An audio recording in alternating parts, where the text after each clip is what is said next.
Muy buenas a todos. Como fue prometido en el canal, el día de hoy tenemos un candidato presidencial, Branko Marinkovic. ¿Cómo estás, querido Branko?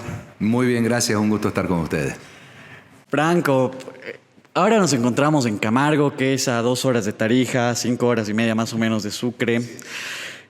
¿Cómo se siente, tú que has estado lejos de tu tierra, de tu patria tanto tiempo, cómo se siente poder recorrer los caminos, aunque estén mal pavimentados, aunque haya grietas por todo lado? ¿Cómo se siente poder recorrer? El hecho de tener la libertad de poder recorrer, de viajar, de ir de un lado al otro, es algo que el que no lo pasó no sabe cómo es. O sea, ese sentimiento que estás encerrado, que te buscan, que te quieren apresar, son cosas que no podés vos medir hasta que no te ocurre. Y esa sensación de libertad es tremendamente importante para las personas. Branko, ¿cuántos años has estado tú fuera de Bolivia? 10 años y medio estuve fuera de Bolivia. 10 años y medio. ¿Cómo es? Muchos tienen la faceta de Branko político, Branko exiliado, pero ¿cómo es Branko persona fuera de Bolivia? El primer día ¿cómo te vas de Bolivia? ¿Qué piensas? ¿Qué pasa por tu mente? Yo sabía el día que me iba, que ya fue un tema que lo hablé con mi familia. Les dije, me voy a tener que ir esta vez, ya no creo que vuelva. Le dije, esto viene bien serio. No te olvides que para enjuiciarme mataron personas. O sea, era una decisión de gobierno muy dura. ¿Hotel Las Américas? El Hotel Las Américas, lógico. Entonces, cuando vos ves que asesinan personas a sangre fría para encauzarte con un proceso, sabes que están dispuestos a todo. Esto no era un proceso. Hay muchos que hablan, me están persiguiendo porque hay un proceso administrativo. El último que vimos de Tuto, que me están persiguiendo y tiene que pedirle disculpas al del Banco Unión, digamos, eso no es proceso. El proceso es cuando matan gente, cuando asesinan, lo que hicieron en el Hotel Las Américas. Sí, yo vi que era un tema duro, lo hablé con mi familia, no me di cuenta en el momento el impacto profundo que iba a tener eso en mi familia. Y me di cuenta, te estoy diciendo, mi hija menor 10 años más tarde, cuando aplica a la universidad y hace una carta, porque tienen que hacer un paper los chicos para entrar a las universidades en Estados Unidos. Y ella menciona esa faceta y dice, me acuerdo mi padre sentado en las gradas que me abraza y me dice, me voy a tener que ir y no voy a poder volver. O sea, imagínate que una niña en esa época de 8 años se acordaba de eso. Ahí te das cuenta cómo afecta a las personas todo esto. Branko, ¿y tú quiero preguntarte, ¿por qué crees que ha sido esta persecución tan grande? Tú venías de ser comité cívico de Santa Cruz. Ellos vieron en mí una amenaza grande, ¿no? Porque todo el movimiento que armó el comité cívico de la constituyente, no te olvides que yo estuve en Sucre, en la Calancha, con los chicos que nos gasificaban, nos apalearon los policías. Hubieron muertos, o sea, fue terrible esa época. Y después vino el tema de los estatutos autonómicos, que lo impulsé todo desde el comité. Entonces el MAS vio en mí una amenaza política y decidieron que querían eliminarla. En ese tiempo yo los recuerdo muy bien, Branko, porque yo tenía 6 años cuando pasó todo lo de la Calancha, todo eso, y justo mi colegio daba a 2 cuadras del tribunal donde se estaba tomando todo. Entonces a un niño de 6 años lo gasificaron. Episodios feos de la patria, ¿no? La constituyente es el problema de todo, lo que originó. Claro, es que la constituyente origina en el hecho de que Evo quiere cambiar la constitución y hacer un país comunista y reelegirse ad eternum, ¿no? Esa era su propuesta de él, y eso era inaceptable para mí, porque era un tema de la libertad de los bolivianos. Ahora que después negociaron, hicieron lo que les dio la gana los cómplices que tuvieron, ese es otro cantar. Han hecho una pésima constitución, por más que digan y se jacten que cambiaron 150 artículos, sigue siendo una pésima constitución. O sea, Bolivia necesita un cambio, porque nosotros no vamos a salir ni en lo económico ni en lo moral hacia adelante si no hacemos cambios constitucionales profundos. Sí, en principio era una constitución neomarxista totalmente, ¿no? Que privadas, escuelas privadas, universidades. Nunca fue buena. Esa constitución, ni en su versión original, que se hace en un cuartel militar, que ahí le dieron quórum, lo que se dice en oposición hoy, que fueron a sesionar un cuartel militar en Oruro para darle quórum a esa, ni los que la rehicieron ilegalmente, porque fue ilegal lo que se hizo en el Congreso, pues ya la constituyente había muerto y nunca debió salir esa constitución, hacen cambios que lo hacen inviable al país. O sea, si nosotros de verdad queremos un país con libertades, que se garanticen nuestros derechos, donde no se cuestione la propiedad privada, los derechos de las personas, entonces hay que hacer cambios constitucionales. Como está la Constitución, tus derechos no están garantizados, porque le han puesto pequeñas comas y vacíos en la Constitución que no existían antes. en la constitución anterior cuando éramos una república, a lo que hay que volver. Porque hicieron estos vacíos, no sé con qué motivos, hay vacíos como en el tema de la presidencia, digamos, que con ser de nacionalidad boliviana puede ser presidente. Entonces significa que es lo que le están cuestionando ahorita uno de los candidatos al señor Chic, que Nicolás Maduro puede venir a Bolivia y se nacionaliza y es presidente. O sea, te imaginas, es que estamos en esa, puede venir Kim Jong-un de Corea del Norte, nacionalizarse boliviano. Claro, y es boliviano y es presidente de nuestro país. Es que son las cosas que preocupan de esa constitución que tanto dicen que era buena. Inclusive llegaron en esa época a empezar una campaña por el sí a la constitución, sí, lo cual me pareció grosero. Y yo empiezo la campaña por el no solito con el comité cívico, en un partido Oriente Bloom, y yo soy orientista, dicho sea de paso, y nos ponemos una polera con uno negro y se empieza una campaña que ya no llegó a funcionar bien porque los llamados opositores me llamaron a mí por teléfono que era muy popular la Constitución y que había que ir a hacer campaña por el sí. Yo le dije, no lo voy a hacer nunca, es un tema de principio. ¿Me entiendes? Como el tema cuando se fueron todos de la mano de Evo a La Haya porque iban a recuperar el mar, sí, hicieron la barbaridad que hicieron de perderlo de por vida el mar para los bolivianos. Correcto. Ahora, yo veo en ese momento una división total entre hermanos, porque es lo que somos, hermanos bolivianos, porque prácticamente la gente traída por el movimiento socialismo causaba destrozos y hubo una confrontación directa con la ciudadanía. Branco, ¿tú crees que hay secuelas todavía de eso? Sí, mencionar un poco, estabas en el programa de María Galindo y por poco te dice, vos eres un cara más, digamos, como... No, me lo dijo en pocas palabras en su ignorancia de lo que es la libertad de las personas. María de las personas del wokismo, los progres que piensan que lo que dicen ellos es la realidad y punto, y no son capaces de admitir la realidad de los demás.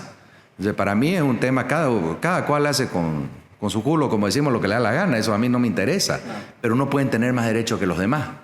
¿Me entendés? Ese es un tema que vos tenés que tener adentro, de que todos tenemos los mismos derechos, tenemos que ser igual de bolivianos.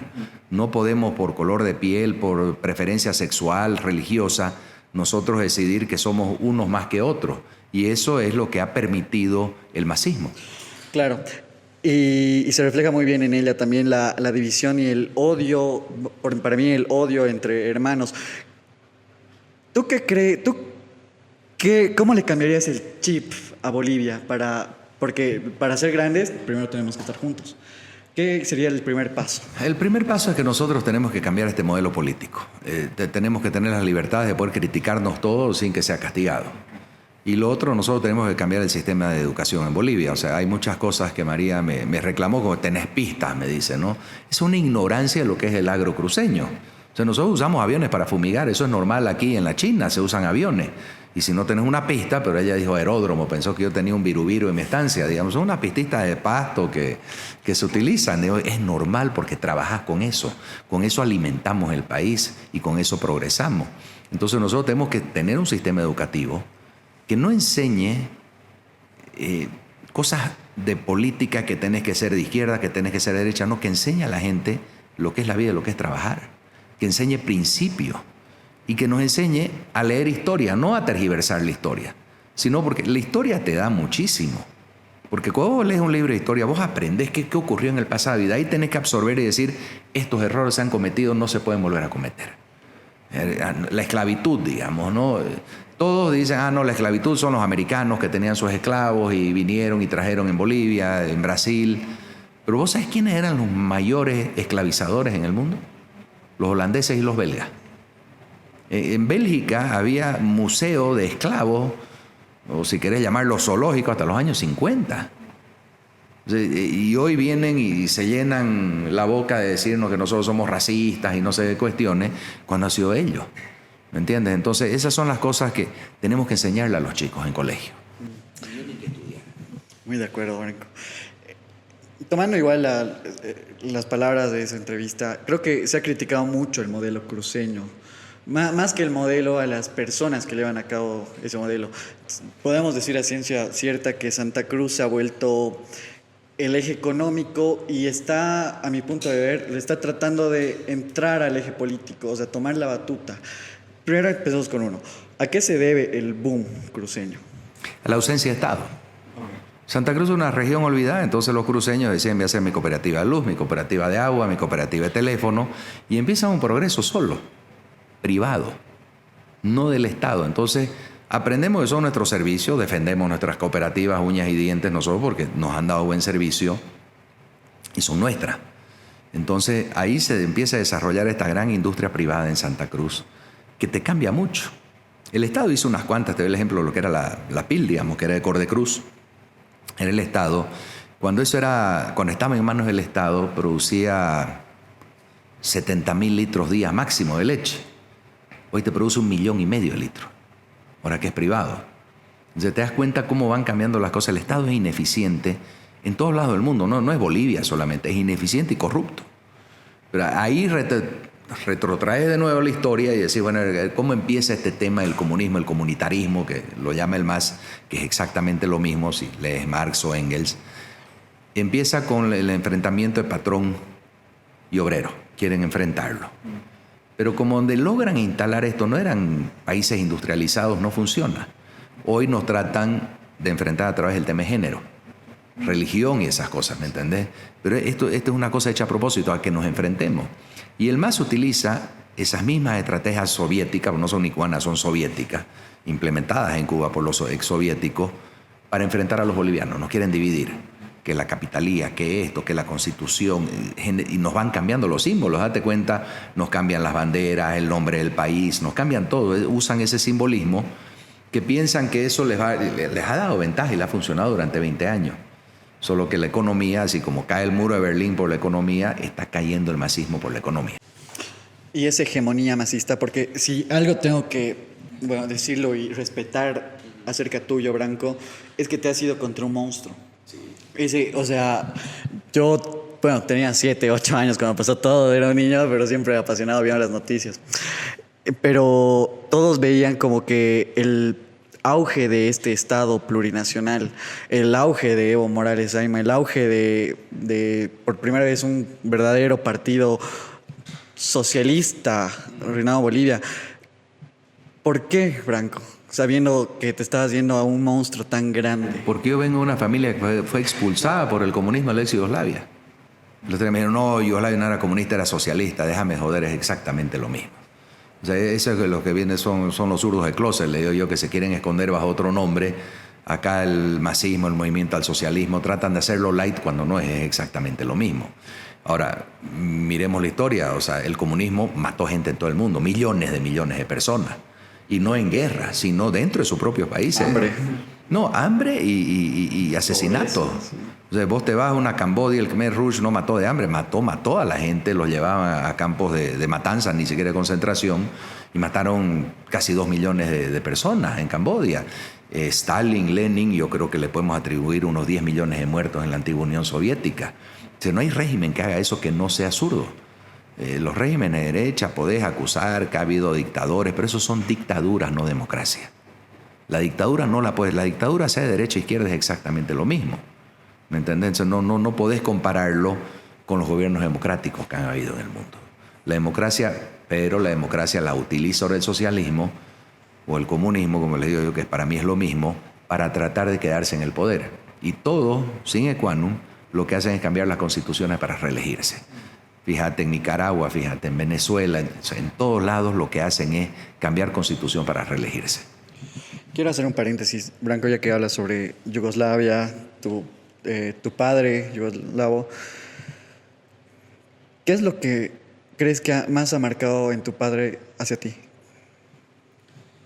La cultura de trabajo que tenían. O sea, eran profesionales, mis dos padres. Ellos llegan aquí ya casados después de ser exiliados de la ex Yugoslavia. Vienen y llegan a Uyuni y empiezan a trabajar. Trabajaron realmente durísimo. O sea, sobre las tierras en Guarayos, digamos, todos hablan, y que se las regaló Yanine. Mi padre las compró en los años 60, viejo, y se iba a caballo. Wow. ¿Cuántas horas? Eran 3 días a caballo, no cuántas horas. Y así se trabajaba. Entonces esa cultura de trabajo nosotros la vivimos de chicos. Yo cuando nací vivíamos en la fábrica de aceite, en 2 cuartos. O sea, no es que nacimos en opulencia, en riqueza. Entonces esa cultura de trabajo te la dejan. Y para mí esa es fundamental, porque aprendes a entender a la gente. y la necesidad diaria de la gente. ¿Qué es lo que pasa que en tu vida? Que tenés que ir a pagar la cuenta de luz, la de agua, la cuota del auto, la cuota de la casa o el departamento, sueldos, préstamo bancario. Te preocupás de lo que se preocupa el 98% de los bolivianos. Como vos sos funcionario público toda tu vida, no tenés ese problema. Tu sueldo llega y ¿qué te importa? Y si hay algo mal, encima mandás a legislar para cambiar las leyes para tapar las barbaridades que has hecho. Entonces, esas son las cosas que te enseñan, digamos, una familia de trabajo. Y se ha atacado mucho al empresariado, ¿no? Se ha atacado mucho más desde la izquierda, porque en Bolivia o los odias o los amas, según yo. Y creo que son más los que los odian. Y como tú dices, yo creo que, a mi parecer, no solo un empresario o alguien que está dedicado a la empresa, no solo está pendiente en mi cabeza, sino que sabes que hay familias, hay niños detrás de cada persona. ¿Y por qué crees tú que algo tan noble, que creo que es el hacer empresa, la atacan tanto? Porque siempre hemos tenido una tendencia socialista. Entonces, aparte de los gobiernos militares, había una tendencia socialista en Bolivia y el socialismo tiene que atacar al empresario, porque es totalmente lo contrario a lo que es el socialismo. El socialismo quiere que el Estado sea dueño de todo y por lo tanto también es dueño de tu vida. El que ha vivido en un país socialista, el que ha visto eso, lo entiende. Yo lo vi de chico en la ex Yugoslavia cuando iba de visita a visitar mis primos, tíos. Vivían con miedo. O sea, se sentaban en un café en una esquina, que era lo máximo que podía haber privado, tal vez una pizzería podía ser privada, lo demás era todo estatal. Pero nadie se animaba a contar un chiste en contra de Tito porque sabía que terminaba preso. ¿Me entendés? Entonces, vivir en ese miedo es lo peor que hay. O sea, tenemos que vivir libres. Y no podemos tener este tipo de gobiernos que nos oprimen, que nos asustan. Lo que hizo el MAS. Porque el MAS al final asustó a los bolivianos. Y los dejó con tanto miedo que no quisieron hacer oposición. Y se quedaron los mismos de siempre, que estaban bien acomodados haciendo una oposición de pliqui, digamos, o sea, que no existía. Una oposición light, ¿no? Que transabas por aquí. La arreglamos aquí, te doy los votitos en el Congreso y todo bien, no me jodas a mí, todo va bien. Eso es así. Mencionaste a Yanine Áñez. ¿Fue un error por parte de este lado no masista llevar a Yanine Áñez al poder? No fue un error, era una sucesión presidencial en el Congreso, eso no es un error, es lo que tocaba. Claro. O sea, no hay más, digamos, eso fue sencillo. Debieron haber elecciones antes, pero lamentablemente viene la pandemia. O sea, lamentablemente la pandemia cambió el mundo. O sea, el que me diga que no, que se pudo hacer, no. En la pandemia todo el mundo andaba muerto de miedo. O sea, le tenía terror a la gente. Los primeros meses nadie se quería morir, punto. Porque no sabíamos cómo se curaba, qué era, si había secuelas, no había secuelas. Entonces la gente andaba aterrada, todos andaban con máscaras. Acordate que nos lavábamos todo con alcohol, las manos, no saludábamos a nadie. No sé si viste, hay un video chistoso de una señora justo que creo que estaba yendo a un mercado mutualista súper embolsicada. Claro, no, se ponían trajes de astronauta un poco más para salir. La gente estaba muerta de miedo. Se cometieron errores en el gobierno, se cometieron errores. ¿Inexperiencia también? Mucha falta de experiencia. Que no te olvides que veníamos de 16 años del MAS, o sea, 15 años del MAS, nadie tenía experiencia ahí. Y yo entré a ese gabinete al último porque me da pena que se destruya el gobierno. Yo cuando entro en agosto estaban a punto de caerse. O sea, había que hacer algo para salvar al país. Eso era necesario. Que nos quedemos en la democracia. Lamentablemente vuelve a ganar el MAS. Y no ganó por fraude, ganó porque votaron por ellos, porque presentaron un proyecto de país que la gente de Dios se acordó de la bonanza económica y dijo, no, va a venir y este era el ministro, dijeron sin saber. Una nostalgia tal vez. Una nostalgia, este era el ministro, le va a entender, ahora sí nos va a ir bien, porque la pandemia a todo el mundo le fue mal, salvo algunos que encontraron los negocios de llevar comida, pedidos ya, lo uno, los otros, que les fue muy bien y está bien, me parece muy bien, en la pandemia encontraron el cómo hacer las cosas, digamos, ¿no? Igual que el Zoom, digamos, no existía. Antes tenías que viajar para reunirte, ahora haces un Zoom y se acabó, digamos, ¿no? Pero ese es el emprendedorismo que hay que impulsar, que hay que pedir. Eso te da valor. Tu podcast. Son cosas que no existían antes. ¿Me entiendes? Antes tenías que mirar la televisión, un noticiero para enterarte las cosas. No había otra forma, o leer un periódico. Eran pocos medios, se podían manipular. Ahorita todo el mundo sale en el aire, en medios digitales y se acabó. La gente sabe la verdad de las cosas. Si lo tendrías a Evo aquí enfrente, ¿Qué le dirías? Le diría varias cosas a Evo, digamos, ¿no? Para empezar, le reclamaría lo que anda con niñas. Me parece esa la cosa más asquerosa. O sea, el tema que ande con niñas me parece un tema realmente espantoso. O sea, perseguí, sé un hijo de puta en la política, lo que ha sido, todo lo que querrás, pero ya el tema de las menores de edad me parece un tema totalmente, o sea, cruzó absolutamente todas las líneas. Y él nos lo ha dicho, Evo Morales lo que ha tenido ha sido sincero siempre con los bolivianos. Voy a nacionalizar, quiero comunismo, quiero que seamos como Cuba, y me voy a jubilar con una quinceañera. Eso lo dijo Evo Morales, me voy a jubilar con una quinceañera, dijo. Nosotros pensamos que era en chiste, resulta que de verdad le gustaba el tema, digamos, ¿no? Evo. ¿Cómo lo ves? ¿Crees que está tratando de militarizar, creo, el Chapare? Hay varias historias rondando. El Chapare es una región muy compleja en Bolivia gracias a Evo Morales. O sea, esa es una zona de narcotráfico, donde muy probablemente tengamos guerrillas, tengamos cosas bien indeseables para el país, pero es algo que se tendrá que ver y manejar más adelante. Franco, mucho se te ha dicho que prácticamente tú estás bueno, lo dijiste, no tengo tantos millones aquí. Fuiste muy sincero con María Galindo y eso es muy respetable. Pero yo quiero ver el trasfondo. ¿Cuánta gente crees tú que has apoyado con tus inversiones en Bolivia? ¿A cuánta gente crees que has dado empleo? Entre directo e indirecto, probablemente en mis últimos 30 años que trabajo, fácilmente 50, 60 mil personas. Aquí tenemos 1, 2, 3, somos 3. Esa es la realidad, o sea, no te olvides que yo he estado en la industria, en la banca.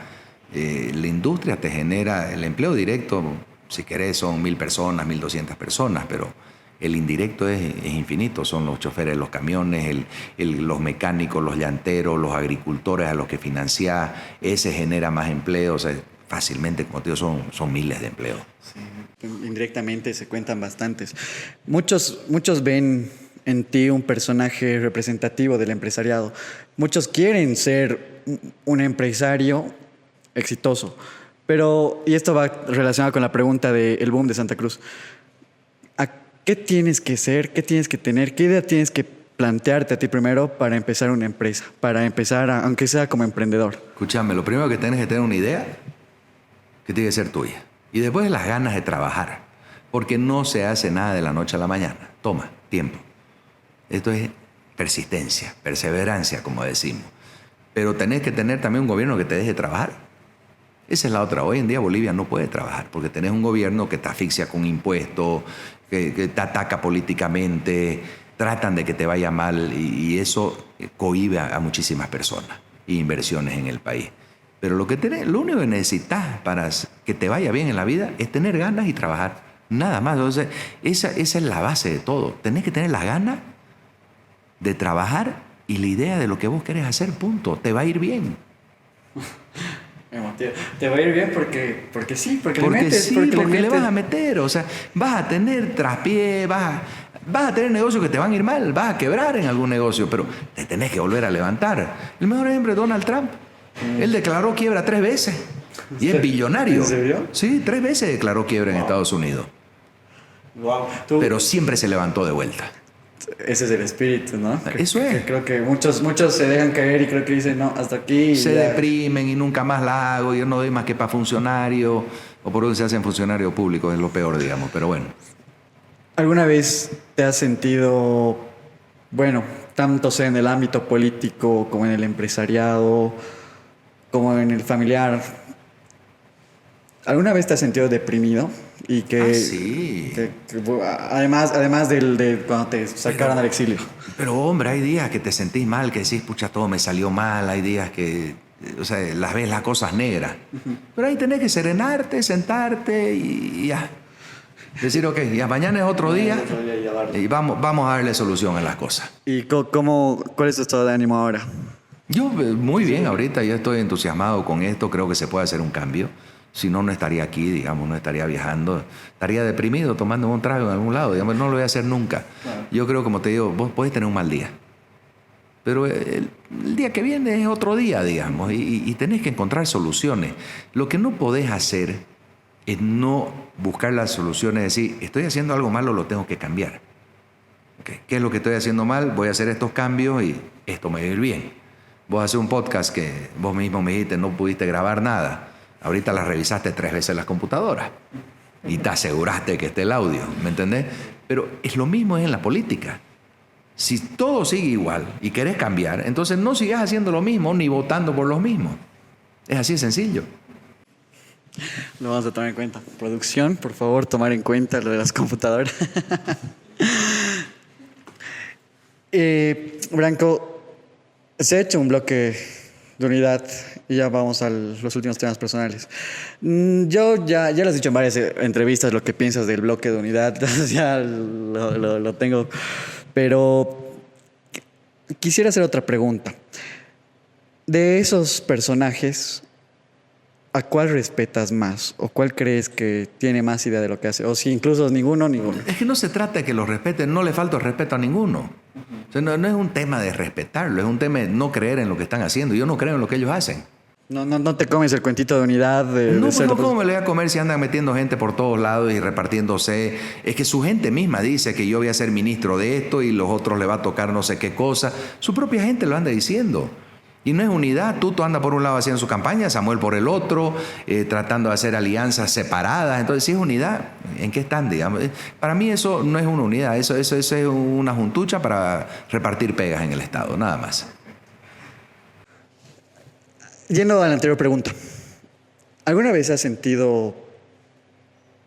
has sentido decepcionado o has perdido la esperanza en tus ideales?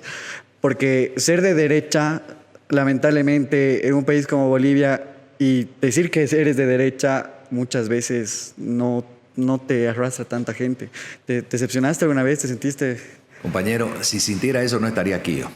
O sea, me han exiliado 10 años. Entonces, si yo me hubiese arrepentido de algo, ya no estaría aquí. Yo sigo insistiendo, yo creo en mis ideales. Y es fundamental. Es como te digo, si querés ser empresario, cree en tu idea.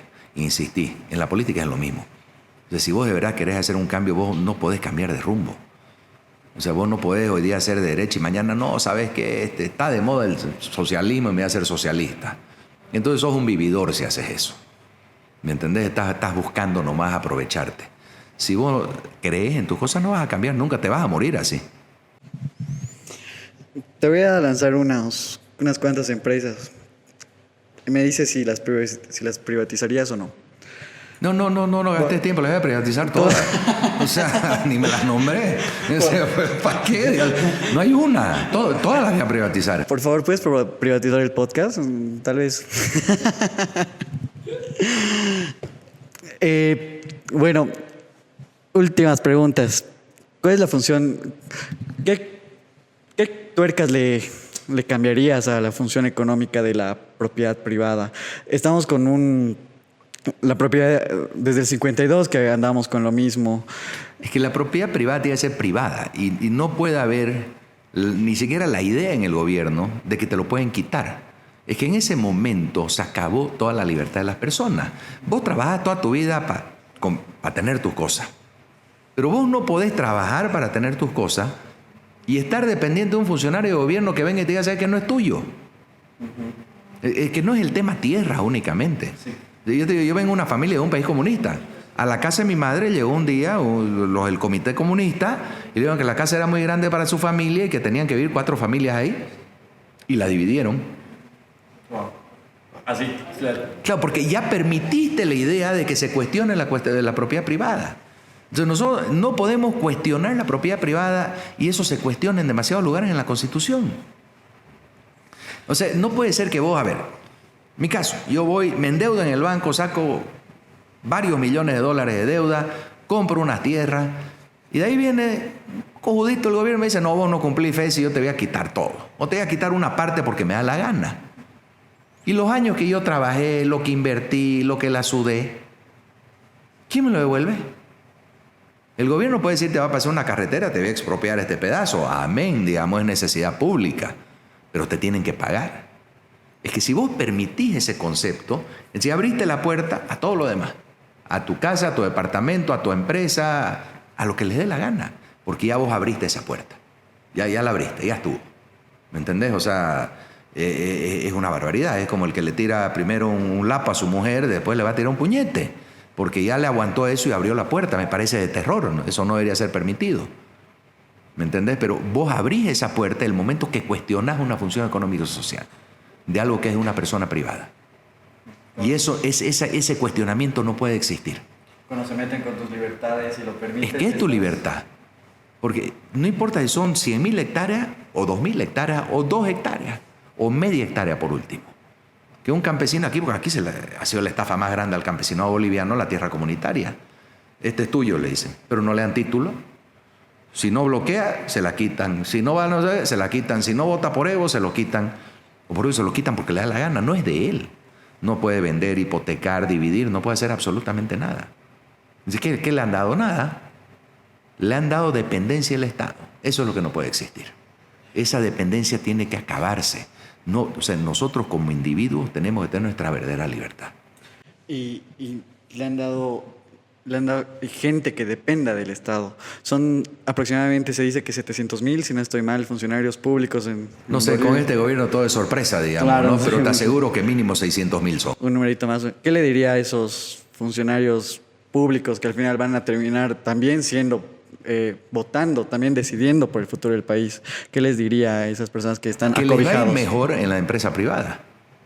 Porque no hay limitación de sueldo, no hay nada de esas cosas, que a mí me parece una barbaridad que no puede ganar nadie más que el presidente. Son estupideces. Vos no vas a ir a una universidad a formarte, estudiar durante años, gastar un montón de plata para que te digan, hasta aquí podés nomás ganar vos. Eso no existe. O sea, no debería existir. Aquí en Bolivia existe. Y yo escucho a mucha gente, hay que bajarle el sueldo porque muchos ganan. No, viejo, no le bajemos el sueldo porque no sean corruptos. Ahora, al pícaro, mételo preso. ¿Me entendés? Eso no tiene nada que ver una cosa. Lo que buscas es calidad en las personas.